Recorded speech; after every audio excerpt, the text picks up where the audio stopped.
Good afternoon, everyone. Thank you for joining us for today's webinar series, where we will cover OverActive Media. The company recently went public on the TSX Venture under the symbol OAM. My name is Corey Cohen of Vertus Advisory. I'm joined today by my colleague Babak Pedram, and of course, the President and CEO of OverActive, Mr. Chris Overholt. We'll take approximately 30 minutes to walk through the investor presentation and then open the floor for questions. At the end of the presentation, we will address some questions from the audience as well as ones we have received in advance. With that, I will hand over the call to you, Chris. Chris, you can go ahead when you're ready. Thanks, Corey, and good afternoon, everybody. For everybody's understanding, I think that's the first time Corey has ever referred to me as Mr. But thanks for the kind introduction. Again, great to be with all of you. Thanks for joining, and excited to be talking to you about the progressions that we've taken with OverActive Media in recent weeks and over the last couple of years. Again, we started the company in the fall of 2018 with the aspiration of building out a global 21st century sports media and entertainment company with esports at its core. And I think we're well on a road to having done that in just 32 months, having taken some pretty big steps in recent times. So we'll spend just about 25 or so minutes giving you a good update on our thesis, our business model, where we're headed with the business on a broad basis, and then hopefully be able to take some questions as we move through it. So maybe just for background, as a matter of getting started, because I think it's important to our thesis, we have been working away at this for now just about 32 or so months, and again, as some of you may know, my background is really traditional sports and Olympic sport in recent years. I started my career back in '96 with the Raptors. I was there as a proud member of the Maple Leaf Sports and Entertainment crew until 2003, and at that time left to go down and join the business and run the business of the Florida Panthers. I was there for a couple of years, moved over to the Dolphins to lead the marketing and sales operations for the Miami Dolphins for 4 years, before I was compelled to come back to Canada to lead the Canadian Olympic Committee, and I did that proudly until just after Pyeongchang in 2018. Why is all that relevant? Well, because we really believe that the esport industry on a global basis is going to start to look and feel a lot like traditional sport over some measure of time. And what we believe we're building is, again, a new expression of what it means to be a Madison Square Garden or Maple Leaf Sports and Entertainment, a new expression of a sports media and entertainment company, again, with esports at its core. And so, you know, if you're going to build a world-leading company, of course, you need to do that with world-leading people. And our effort here has been pretty consistent from the beginning. Adam, who you may know, is having been a co-founder of the company and serves as our chief strategy officer.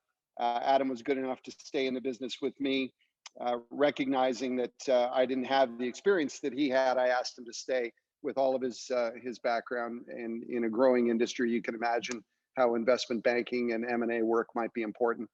Allison Walker was with me in the early days of the Olympic Committee when we experienced all the commercial success that we did. She went on to senior careers at Maple Leaf Sports and later to Bell Media. We convinced Allison to join us as our chief commercial officer in 2019. And so she's really leading all the sales and marketing efforts here at OverActive Media. Rakesh Shah, acting as our CFO, was with me at the Olympic Committee. Tyler Keenan, a great career in the marketing business and the sales business. Spent 10 years building out the Nike brand here in Canada around the golf strategy. And Mike Armstrong, our head of marketing, currently but former to that, a career packaged goods marketer and really our brand strategy lead.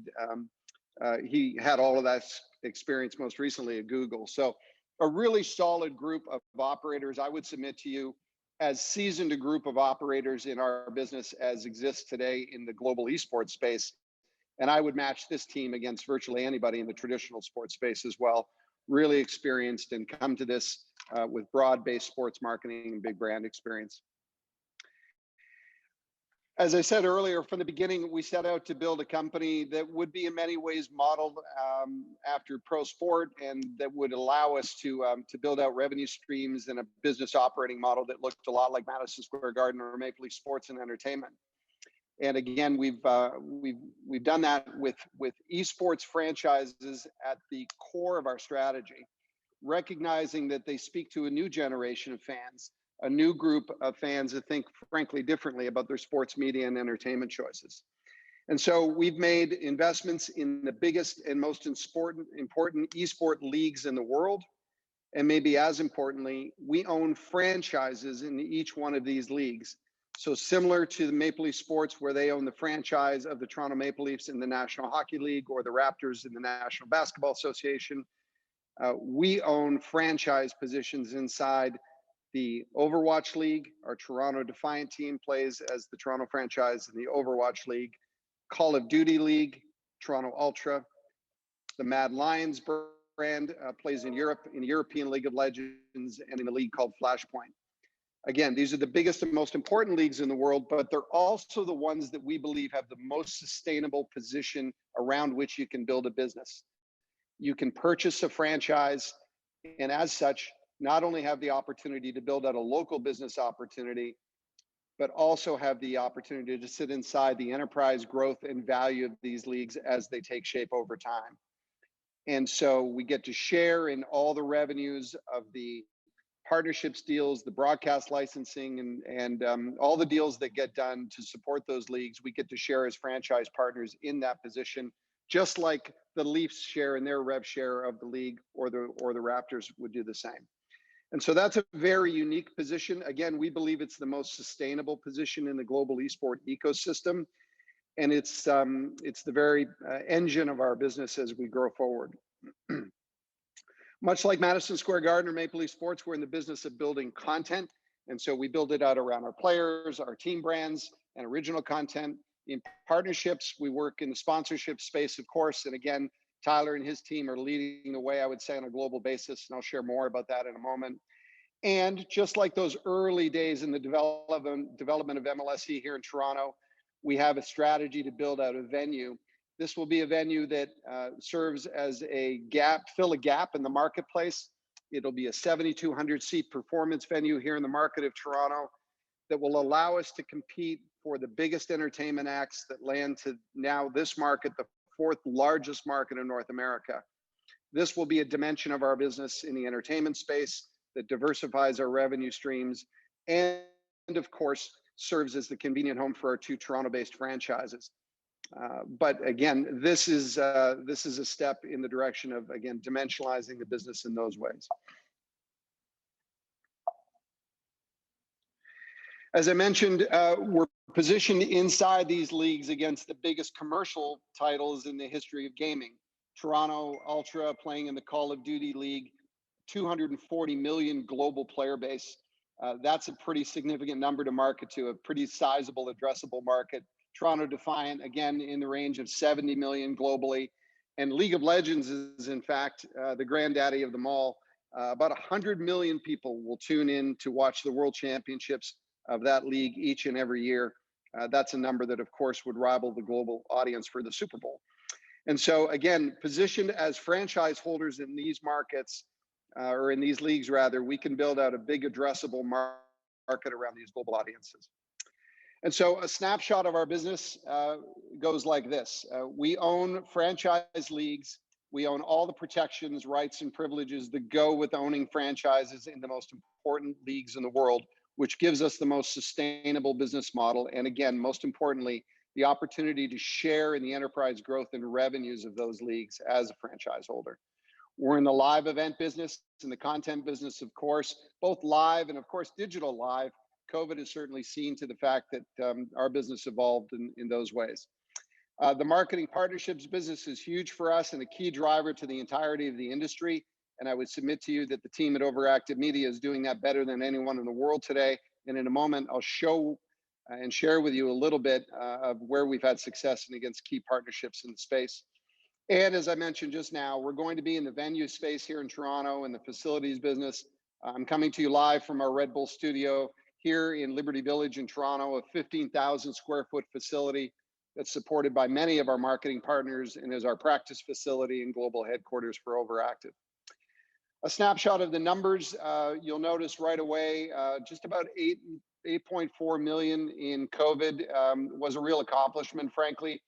2020 was meant to be our first full operational year and was also meant to be the first year that we hosted live events here in Toronto against our two franchises.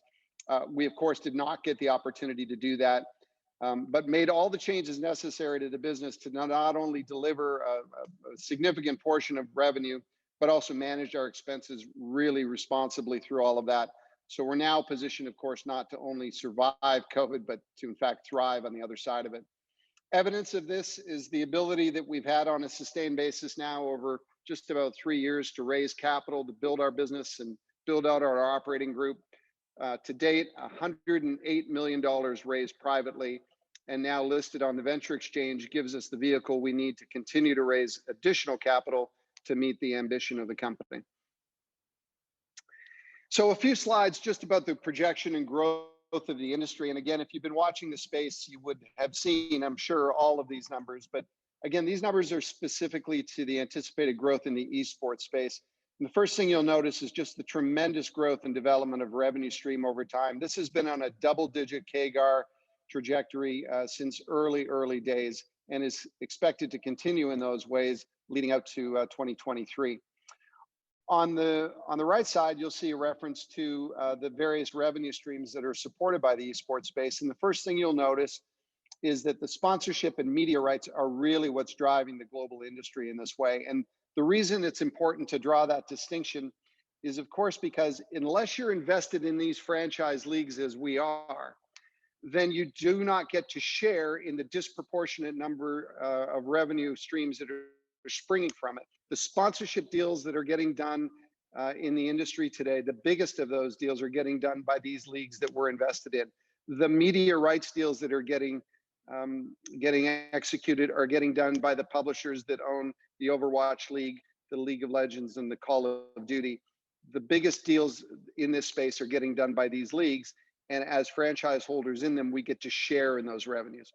We also additionally get to build out our own revenue streams, whether that be local market sponsorship deals, merchandise and ticket sales, the emergence of digital streams, whether that be influencer marketing or NFTs or other opportunities in those ways. All of those revenue streams, again, are enjoyed in the business model that we're invested in.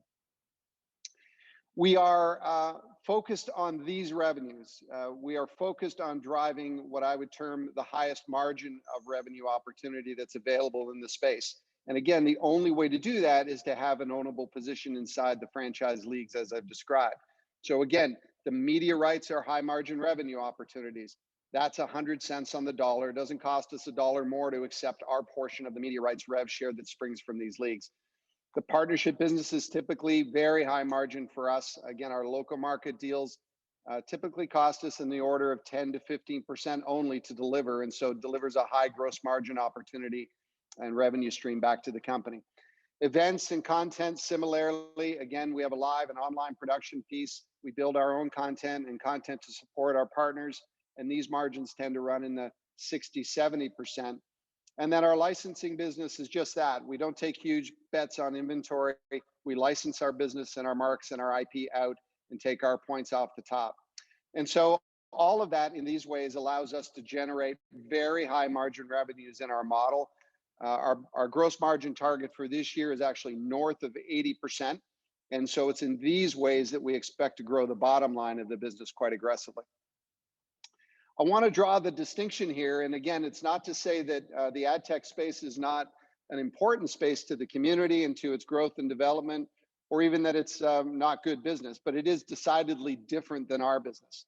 So while we're similar insofar as attacking the 18 to 24 market space and that growth audience opportunity, we're entirely different in terms of how we do that. You know, again, if you know this space, you would know that these days more than ever, that 18 to 24, 18 to 34 audience is very hard to reach. They tend to be cord cutters and ad blockers, and frankly, just a little bit fickle about how they engage with advertising and brands when they're doing the things that they love on the platforms that they enjoy. Our approach to this audience is to build, like maybe we've watched the Leafs and the Canadians in this market, or if you're a world football fan, Arsenal or Manchester City on the other side of the water. to build an emotional connection with this fan base, to have them be attached to our team brands in those ways that continue to assure that the Toronto Maple Leafs or the Montreal Canadiens or Arsenal sell out their stadiums in those ways. They're emotionally connected to us. They're vested in our position as a team and as a team brand. They love and cheer for and support our players in all those ways. And it's that connection and that strong emotional attachment to our brands that allows us to position our partners and our business in a premium way. This is different than the ad tech space, whether it be on the demand or the supply side, where again, this audience tends to be a little bit fickle and particular about how brands land to them on platforms like Twitch and YouTube and Google, of course. Again, this is a point of difference for us. We have a stronger attachment, we believe, to this audience that will only continue to grow over time in the same way that we've watched passion for our Leafs here in Toronto grow, or the Montreal Canadiens, or any other established sports franchise in any of the traditional sports leagues. It's also the case, just finally, that again, the gross margins in the ad tech space are decidedly slimmer. And so again, it's that focus on those high margin revenue streams that we think set us apart in this conversation against this target audience. And so as you think about the growth and development of esports as an opportunity, and as you look in on our business, where do you see advantage? Where do you see the opportunity for OverActive Media to speak to a new audience in a differentiated fashion? Well, the first thing you would notice is the age of the fan when marketed next to traditional sports. It is the case that those who follow esports are just decidedly younger. And it is the case that, you know, leagues like the NFL and Major League Baseball are progressively aging out against the strategy of the most compelling brands that invest in this space. So while nobody on this call would be signaling the demise of the NBA or the NFL anytime soon, it is the case that the biggest brands in the world are seeking to get to that coveted 18 to 24 audience that has incredible purchase power in their own right, but also a life cycle of marketing opportunity attached to them. It's also the case that these leagues that we're invested in are global in their orientation. Overwatch, as just one example, has 4 teams in China, another team in Korea, a team in London and in Paris. These are global leagues, which means they have global audience and reach, and means they attract a very sizable audience. These are audiences that are in typically the hundreds of thousands of viewers. Our Mad Lions team played its initial season opener over in Europe in our League of Legends to 500,000 concurrent viewers this year. I can tell you that those audiences, those numbers in the earliest days of the Raptors were 1/10 of that expression. So again, because they're global in their orientation and because they scale digitally on platforms like Twitch and YouTube and others, it is the case that their reach and dimension is just that much more significant than what traditional sports can provide today. You look at the bottom of this chart and you'll see an indication of just how this is starting to demonstrate itself to the market. The 18 to 34-year-old demographic in 2019, Nielsen completed this study, which indicated that it was the Overwatch League, in fact, that against that demo was the fastest growing league in the world in that space, ahead of the NFL, ahead of the NBA. Among the 18 to 34 audience, the Overwatch League in 2019 was the fastest growing. And so, you know, where we have 4 investments in these franchise leagues, speaking to that audience reach, we feel quite compelled by our addressable market opportunity in a growing space.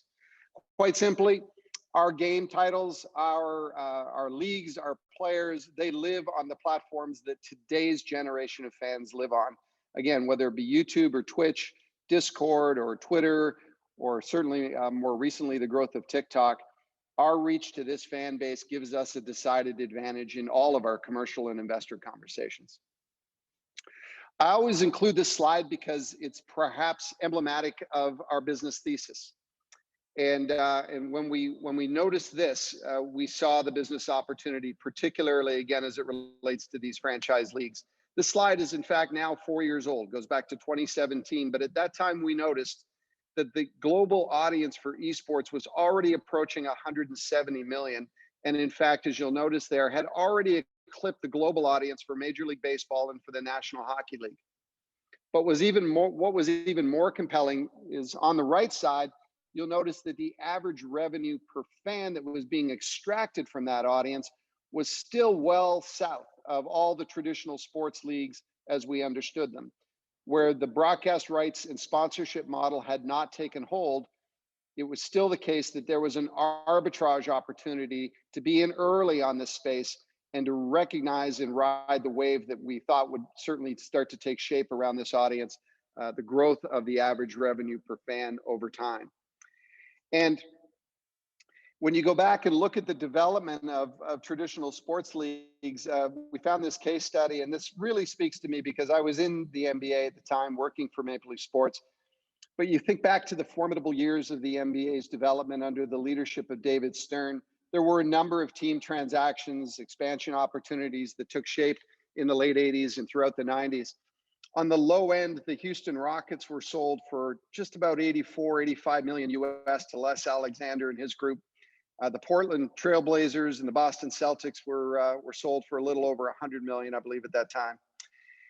But if you throw out the highs and lows and you normalize all those team transactions for inflation, you get the rough equivalent value of what we paid for just one of the 4 franchises that we hold. Said another way, in a world where we today do not have an NBA franchise that's worth less than about 2 billion US, and where the audience for these leagues and these game titles are growing at 5 and 6 times the clip as compared to the NBA, we are very excited to have ownership position in these leagues and to own 4 of these franchises in such a fast growing space. And we weren't the only group that saw this. Robert Kraft, in fact, was the very first traditional sports owner to make an investment in these franchises, made an investment in the Overwatch League in 2018. And soon thereafter, Stan Kroenke, the Wilpon family, the Anschutz, Ted Leonis and Peter Guber, more recently Harris Blitzer Sport and Ziggy Wilf in Minnesota, they all followed suit. These are the biggest and arguably among the most successful traditional sports ownership groups in the world today. And each of them are not only invested in the esports space, they're invested in the very same league positions that we are. And so we sit at the Board of Governors table as franchise partners alongside of these names, alongside of these very successful business people. And if you believe, as we do, that successful people leave clues, then we feel like we're in very good company, having made the decisions that we have to invest in the leagues that we now are participating in. I mentioned earlier just how very important the sponsorship space is and why it's important to be invested in these franchise leagues so that we get to share in those deals that get done at the league level. It's equally important that you have an excellent strategy for the development of your sponsorship business in your local markets. And we've chosen a local market strategy here in Toronto. Our Toronto Ultra and our Toronto Defiant are our local Toronto franchises. In Europe, we play, as I mentioned, under the Mad Lions brand emanating from Madrid, hence the Mad Lions. And we've targeted the Spanish market, the 400 million people that speak Spanish in the world, seem like a pretty good addressable market opportunity for us. And so again, we enjoy our piece of the league revenues, but we've also built out a very sophisticated and strategic market development strategy for our sponsors in the respective markets that we serve. A big part of that strategy was an early stage relationship developed with Bell around their Bell 5 technology and soon their 5G offering. In this nation of Canada, you build out a strategy around telco and the FI space first, and then you go to market having established that market value for those 2 categories. This is exactly what we did, and that put us in a place to then have a calling card to the biggest brands in the country. Since then, we've done new deals with Canon and Universal Music, Skip the Dishes, TD Bank, Red Bull, Jack Links, and a host of others.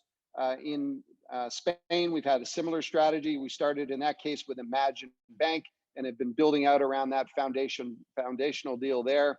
All totaled, we have now 16 partners globally that are attached to our team brands and OverActive Media more broadly. And I will also tell you that these deals, unlike most of the rest of the industry, are strategic in their orientation. More than 50% of them are multi-year deals. These are not transactions. These are strategic investments in our position because they know that we have, again, a great team and a very sustainable position inside the ecosystem.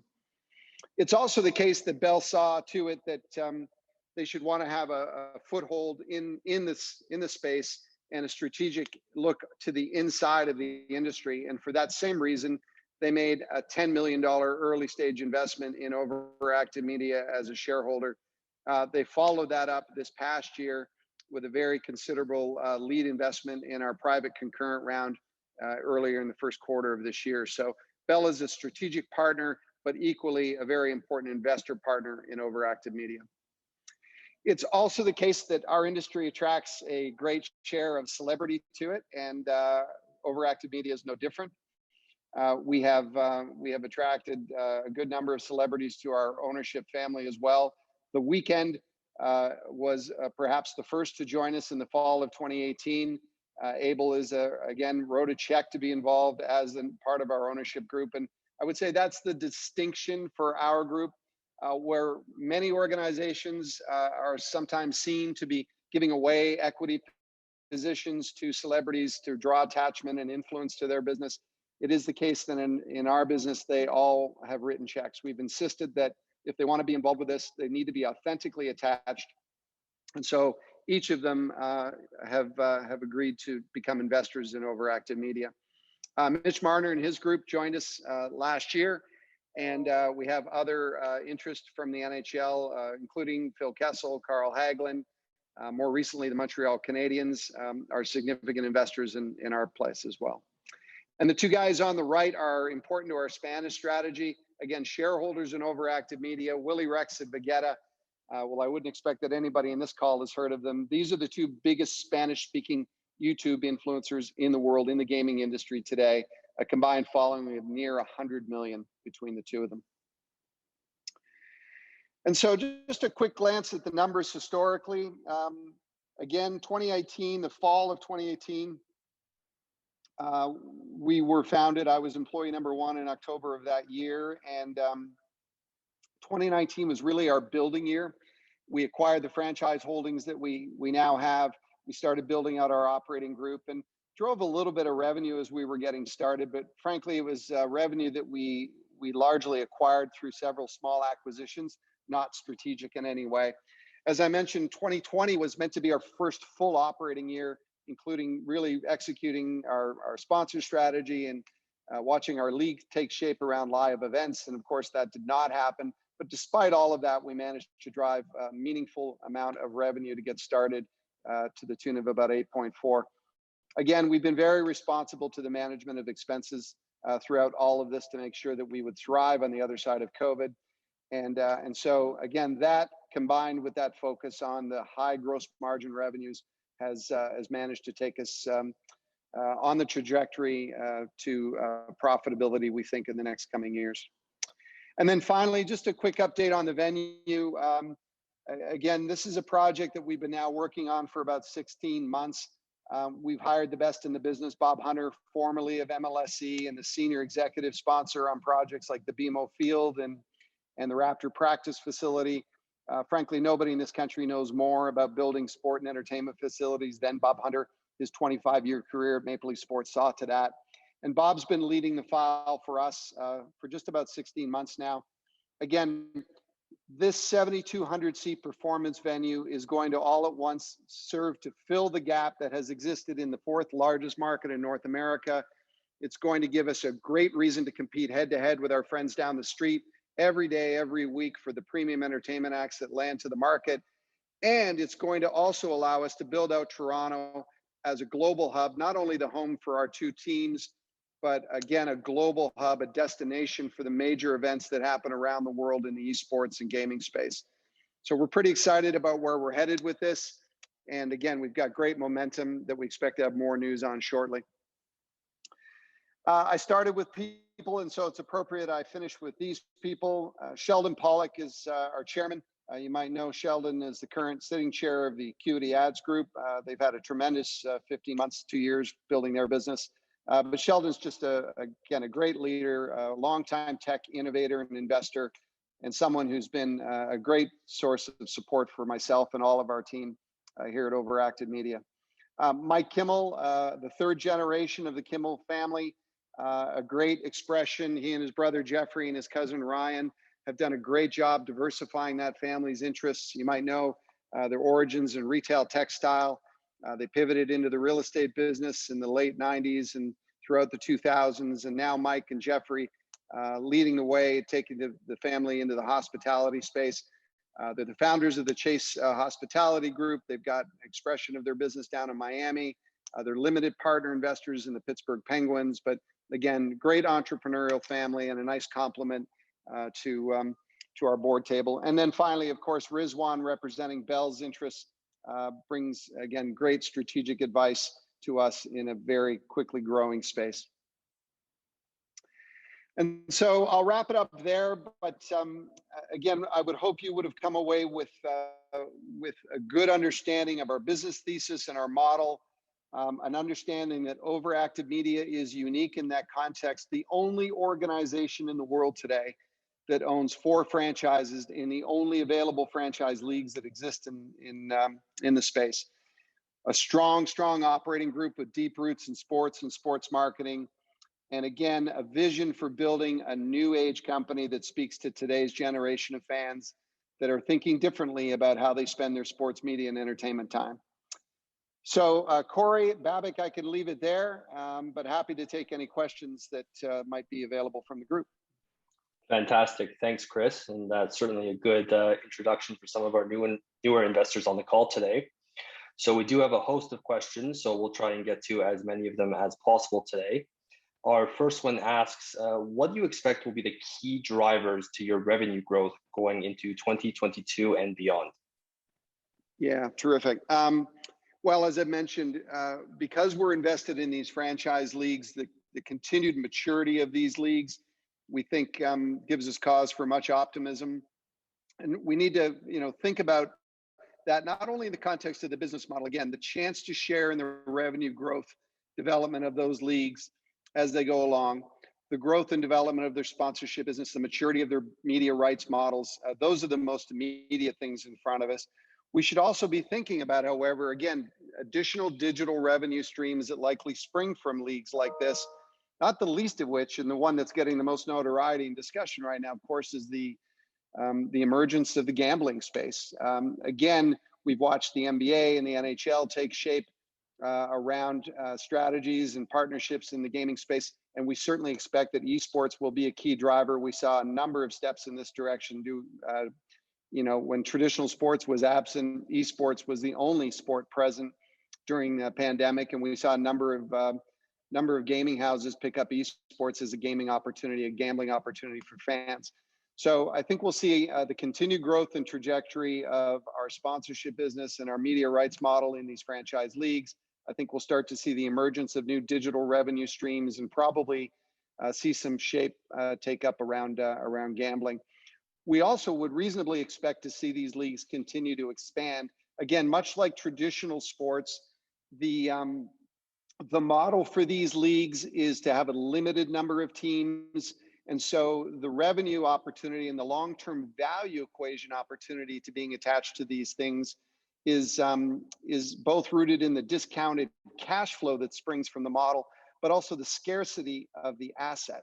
And so we certainly expect that we'll see some expansion in the next couple of years in all the leagues that we're invested in. And as such, we'll get to enjoy our piece of the revenue share that comes with that, the anti-dilution payments and so on. Great, thank you. That's a pretty good lead into our next question, actually, which asks, from an investor perspective, how should we be looking at the valuation of the company today and ultimately going forward? Yeah, so I think it's driven by those two aspects. The discounted cash flows that spring from these high margin revenue streams are a big piece of our projections out in the out years. So again, doesn't cost us $1 more to take our piece of the revenue share. There's no operating capital attached to, again, accepting our portion of the revenue share. So that's huge when you think about the digital scalability, the global orientation of these leagues and on the platforms. Think about it. This is likely the reason that the NFL saw their way fit to do their Thursday night deal on the Amazon platform. $1 billion in rights fees Amazon paid to the NFL to secure the Thursday night rights on Amazon Prime. And why did they do that? Because they know that they have a global platform that scales native digital, and they'll be able to build out a number of different streams around that. So all those same opportunities against our generational audience apply to our business as well in those ways. The other aspect of value, though, to an organization like OverActive Media goes to the value of the assets themselves.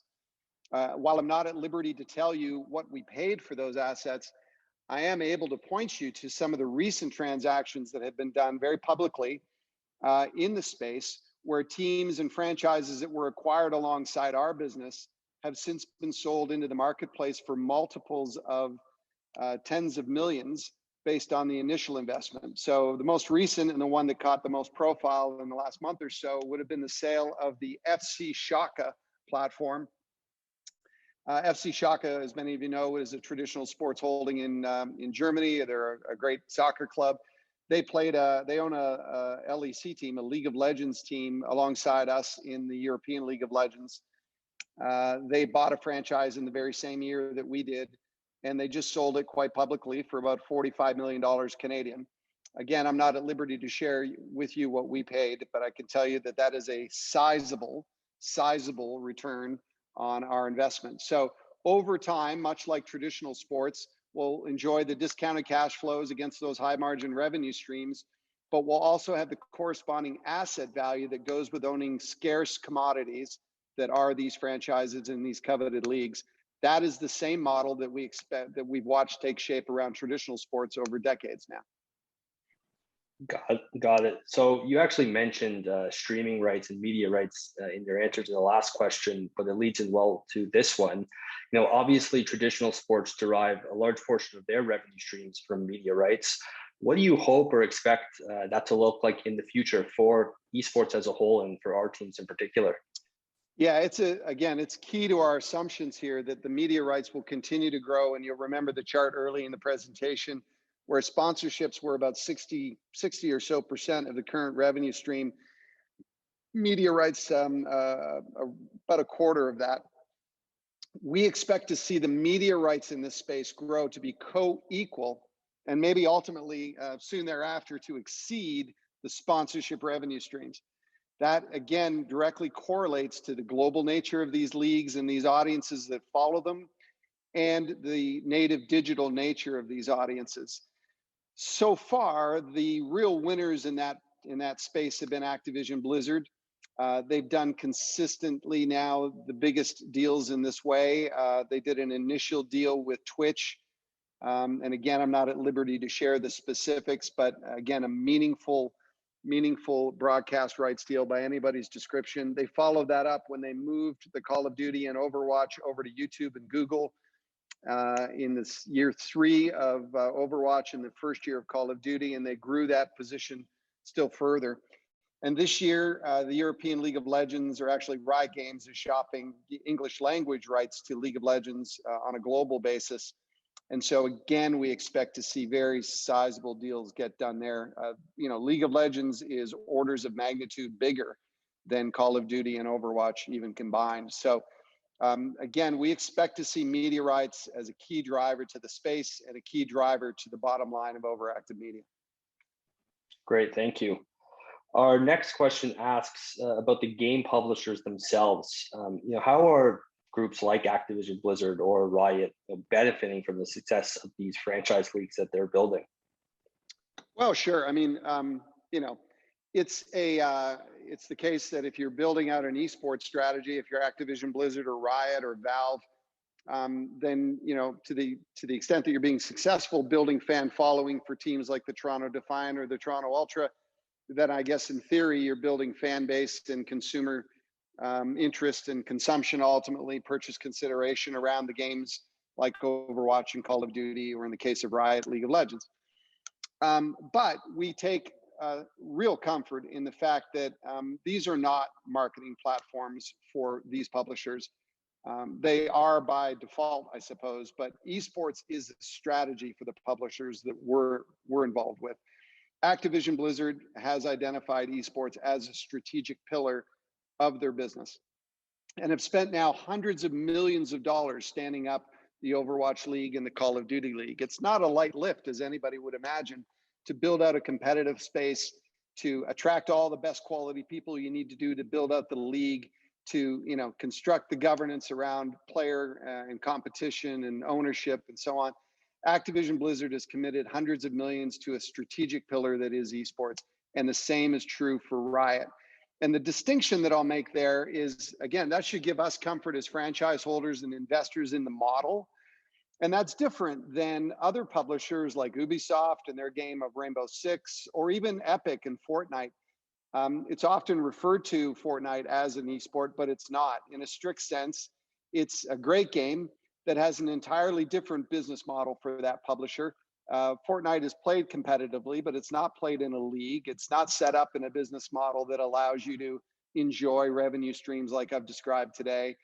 It is basically a model that is built around growing independent fan base and player base, and relies on the currency and value that you can extract from that fan base's engagement with the currency of the game. That's different. But the esports leagues that we're invested in, and more specifically, the publishers that we are partnered with, that we have a contractual understanding and obligation with, they have a strategic direction around esports, and that gives us great confidence in the model. So that brings up a really good point, and really for our next question as well. Would OverActive ever consider acquiring a team outside of the franchise model? Perhaps, although I have a difficult time seeing what that opportunity would be right now. I think, again, there's no shortage of game titles or tournaments that are played around different game titles. There's lots of those around, and again, for those who are watching or listening, they might be well familiar with those. But we don't see that model as a sustainable business model.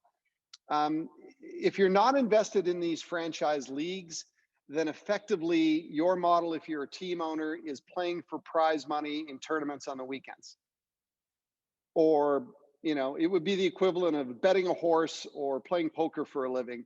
You just don't have any sustainable, predictable revenue. You don't have line of sight to average revenue, annual revenue. You just don't have a model that is anything other than based on winning.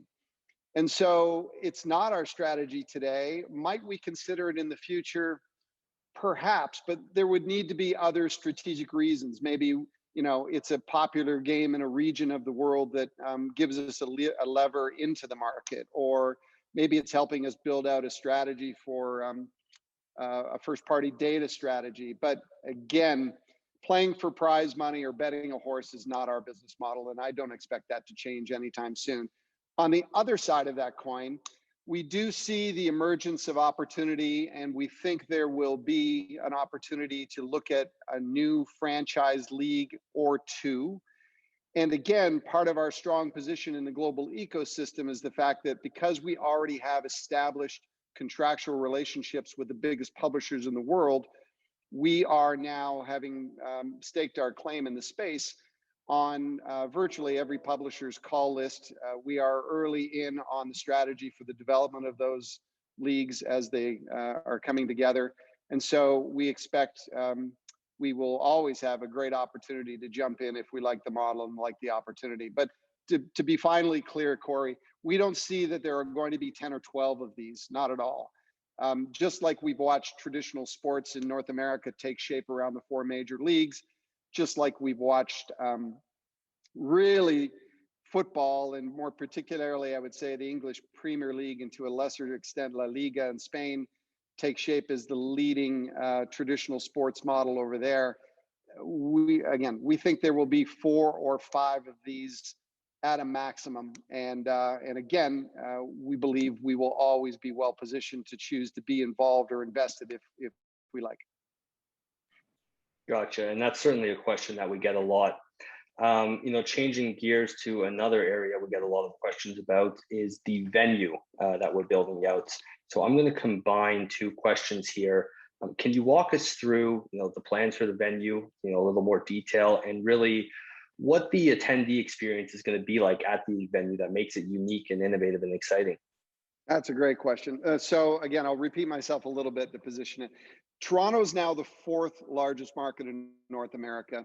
It has been for now more than 20 odd years, the premium destination in the country for the top entertainment acts in the world. And when you think about it, there's only one venue for all of those premium acts to play, and that is the arena. An arena that our two great teams in Toronto currently reside in and conflict that venue out 100 nights a year. The combination of their schedules at home plus playoffs puts the Scotiabank Arena in a place where they cannot play host to a major concert or entertainment event 100 plus nights a year. They're conflicted. And so that has been a market gap that has existed here for a long time. And we are going to solve that problem when we build the 7,200 seat performance venue at the exhibition place. Now, the points of difference for us will be, evident in the size, but also corresponding to that build out will be a premium positioning. So if you're John Legend and you've been coming to Toronto for the last 15 years and routinely playing the arena, well, you can put 12 or 13 people in a setup in the arena again, or you can play a couple of nights in our place and deliver roughly the same audience number and maybe charge a premium for the experience because it's a more intimate setting. We certainly imagine to build out a very robust technology platform into that stadium, or into that venue rather, that will allow us to deliver new elements of fan experience, new elements of experience for the act, and allow us to be and to compete on a lowest net cost producer basis with everybody in the market in the country. So we're already engaged in conversations, like, as you would imagine, with the likes of Cisco and Google and Microsoft about what we can do and should consider doing to make sure that that venue is totally positioned and forward protection or forward future-proofed effectively with the technology that we'll put in it, and with an eye to creating a memorable and unrivaled customer experience. Think about what we're going to be able to do with Bell's great 5G technology in that space. All the different things that a robust platform like Bell will produce will spring from. It's really going to be very exciting to watch it come together. Any update on timing for shovels in the ground, or really when you like to have the doors to the venue open? Yeah, I need to be careful not to get out over my skis here, but I will only say that we've had great discussions from the very early days with all of our political stakeholders. They've been only very supportive, as you can imagine. A private group shows up with an opportunity in the hundreds of millions to build out a new experience for a great city and a great country. You can imagine why our political supporters or stakeholders might be supportive of that idea. And so it's been working for 16 months. We have a full pro forma delivered and updated. We have negotiated or very near to having completed our negotiations on a number of fronts, including with the city officials and local labor market. And so again, we're in a very good spot here, we believe, to bring this to closure in the next several months. And we'd like to believe we can choose to put a shovel in the ground early part of next year. The construction timing on this, subject to the weather, is typically about 30 to 36 months. And so when we announced the venue, we announced our intention to open in 2025. And right now, Corey, I can say with confidence that we're on track to do just that. So look for more news coming around the venue and the experience that we're going to construct there for all of our constituents. I would say in the next several months and beyond. Great, that makes sense. So in the interest of time, we're getting a lot of questions here on some operational stuff as it relates to the game. So why don't we get through that, and then we'll head over to some of the capital markets side of the business. Okay. Our first question here asks, any plans surrounding the launch of Overwatch 2 for the Defiant? How will the team adjust to the new gameplay, and will it require any changes to the team? Yeah, we're working on those right now. In fact, we had a small meeting on it this morning. So we're in constant contact. For those who don't know, the first version of Overwatch, which was at the moment it was launched, and for the first 3 years, I believe, Overwatch was the fastest selling game title that Activision Blizzard had ever produced. And in fact, that's saying something given that they produced titles like World of Warcraft, StarCraft, Call of Duty. Overwatch 2, the second version of that game, 5 years later, is set to be released next year. I'm not at liberty to share too much in the way of detail around timing and so on, but you can certainly imagine that an organization like ours will have a lot of opportunity around the launch of a new game. There'll be some new, I think, interesting elements of that game to reveal to our market and our fans here, which we're excited about. And so, again, you can count on OverActive Media to have a strong launch of OverActive, or Overwatch 2, rather, again, next year. But again, we are working on those plans already and are on lockstep with the publisher. The strategy for game title, or the changing, again, the strategy in a video game is referred to as the meta, and how the meta evolves and changes dictates the style of play and the types of players you need. Again, I'd encourage all of you to think of our teams as athletes. They need to train in those ways. They need to think about their physical and mental health, and they need to think about the skills necessary to be successful inside the game strategy. So again, as fast as we can get our arms around Overwatch 2, we'll be able to answer more clearly how we'll adapt our player strategies. Gotcha. That's certainly something to look forward to. Our next question states, with esports team TSM recently signing a $210 million US sponsorship deal, the largest in esports history, how does OAM view its sponsorship and partnership growth prospects, given that the Ultra and Mad Lions are among the most followed and competitively successful teams in their respective leagues? Yeah, so again, that deal quite publicly was a deal with a cryptocurrency, blockchain currency, and you're right, quite sizable in all ways, I suppose. We are in, and have been for a couple of years actually, talking to various cryptocurrency opportunities in our space, but it's an interesting space, and one needs to be aware of and weary of all at the same time what that can be. So again, I'm short on detail as to what the nature and terms are of that deal, but again, I think it needs to be said that while sizable, it has dimension to it that I think needs to be considered. I would just say to the rest of the question, Corey, that, and I've been offering I'll call it a humble brag against Tyler and his team. Again, we looked at the numbers this morning. We've locked in 10 new partners since the first of the year, 10 new sponsor partners since the first of the year. More than 50% of them are strategic, meaning they stretch across multiple years.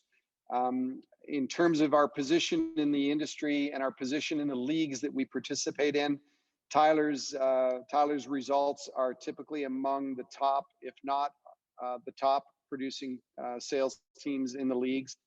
And so we feel very good about the approach that we've taken. Frankly, in the earliest days of the company, I was doing this myself. As we were getting started, there were 6 of us, and I was back out pitching sponsorship deals like my early days as the director of partnerships for the Raptors. That's how important it's been from the very first days. So it will continue to be, and we will continue to have a team that does that as well or better than anyone in the world. Awesome. Let's move over to the capital market side of the business a bit. Any plans to list on additional exchanges going forward, primarily the TSX and ultimately some US listings down the line? Yeah, I mean, it's all about timing and appropriateness. Again, we really viewed our leap to the venture exchanges as a step. Again, I mentioned earlier, we set out in the first days of the company. We figured we would need to raise about $100 million to secure the assets, the team assets that we desired, and to build out the operating group to get the business stood up in the ways that we have already. So I would say that we're on track. I think we've surprised ourselves even a little bit about how fast we've managed to get to this place. But we made the decision to get to the venture exchange as a matter of making sure that we were always able to have a mechanism for to raise ready capital to meet our ambition to grow this company, both here in Canada and on a global platform. So, we're on track, and the venture exchange is really, again, a step in an appropriate next step for us. I do expect that we will grow to the senior exchange here in Canada, and then perhaps ultimately we would aspire to get to the NASDAQ. Yes, but that has to be taken in, in context at the right moment for the company. Frankly, when you have news and development to share that makes sense to the market. And so, again, you can just, I guess, in answering the question, I would say you should know that we have broad ambition for this business, that we aspire to grow it to become a global leader, not just in the esports space, in the sports media and entertainment space. And that could take us in a number of directions, and we will take steps further in the capital markets as required to meet that ambition. Got it. Okay. I'm going to finish up with two last questions here. So the first one of the two asks if you could comment on any acquisitions plans going forward, and we'll certainly tread lightly on this one. Yeah, of course. Look, I'm not at liberty to share. I can tell you a little bit about how we're thinking about opportunity, I suppose.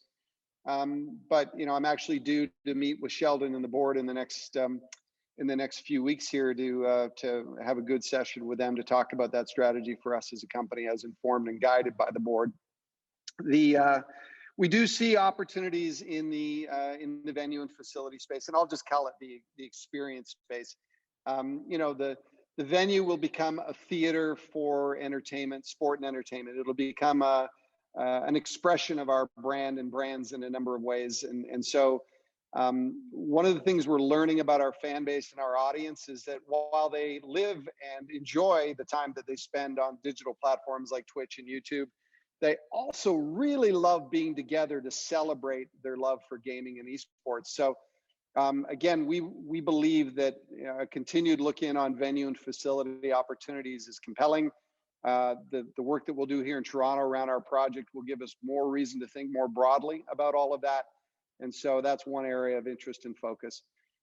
We continue to be interested in, again, building out an ownable content media position in partnership and on our own, building out original content.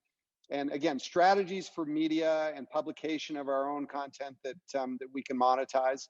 So we'll look at opportunities in that space. And then we'll continue to focus on our team business. And again, I would just stress that we're thinking broadly about our growth here. Our core will always be, our origin has always been, our first steps in our esport base. And when I was at Maple Leaf Sports, we used to talk about the teams being the engine.